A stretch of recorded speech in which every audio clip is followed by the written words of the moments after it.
গুরুতর অসদাচরণের অভিযোগে হাইকোর্ট বিভাগের বিচারপতি খিজির হায়াতকে অপসারণ করে প্রজ্ঞাপন জারি করেছে আইন মন্ত্রণালয়। সংবিধানের ৯৬ অনুচ্ছেদ অনুযায়ী রাষ্ট্রপতি তাঁকে অপসারণ করেন।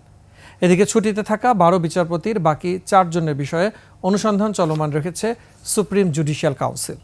বিস্তারিত শাকের আরজুর রিপোর্টে। দলবাজ, দুর্নীতিবাজ ও ফ্যাসিস্টের দোসর বিচারকদের পদত্যাগের দাবিতে গেল বছর ২০ অক্টোবর শিক্ষার্থীদের বিক্ষোভের পরিপ্রেক্ষিতে প্রাথমিকভাবে হাইকোর্ট বিভাগের ১২ জন বিচারপতিকে বিচার কাজ থেকে বিরত রাখেন প্রধান বিচারপতি। এরপর সুপ্রিম জুডিশিয়াল কাউন্সিল করে যে কয়জন বিচারপতির বিরুদ্ধে অনুসন্ধানের নামে তার মধ্যে ছিলেন খিজির হায়াত।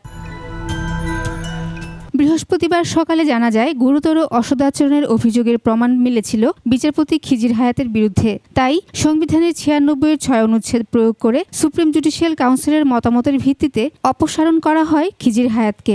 তার বিরুদ্ধে অভিযোগ পেয়েছে, তদন্ত হয়েছে এবং সেটা সুপ্রিম জুডিশিয়াল কাউন্সিল জানে, যার বিরুদ্ধে অভিযোগ তিনি জানেন, আর মোহাম্মদ রাষ্ট্রপতি জানেন।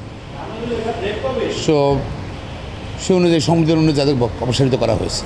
যারা বিতর্কিত বিচারপতি, যারা দলীয় দৃষ্টিভঙ্গিতে বিচার কার্য পরিচালনা করেছিলেন, সুপ্রিম জুডিশিয়াল কাউন্সিলের মাধ্যমে তদন্ত করে তাদের থেকে অপসারণ করার ব্যবস্থা গ্রহণ করতে হবে।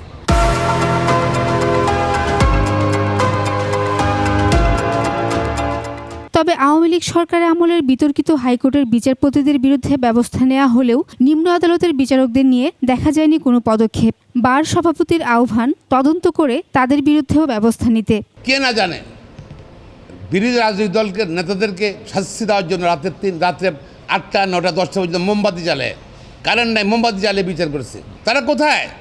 এখন তারা বলদ অভিজ্ঞতা আছে, তো ট্রান্সফার করছে। ১২ বিচারপতির মধ্যে বাকি থাকা আরও ৪ জনের বিরুদ্ধে অনিয়মের অনুসন্ধান চলমান রেখেছে সুপ্রিম জুডিশিয়াল কাউন্সিল। শাকের আরজু, ২১ টেলিভিশন, ঢাকা।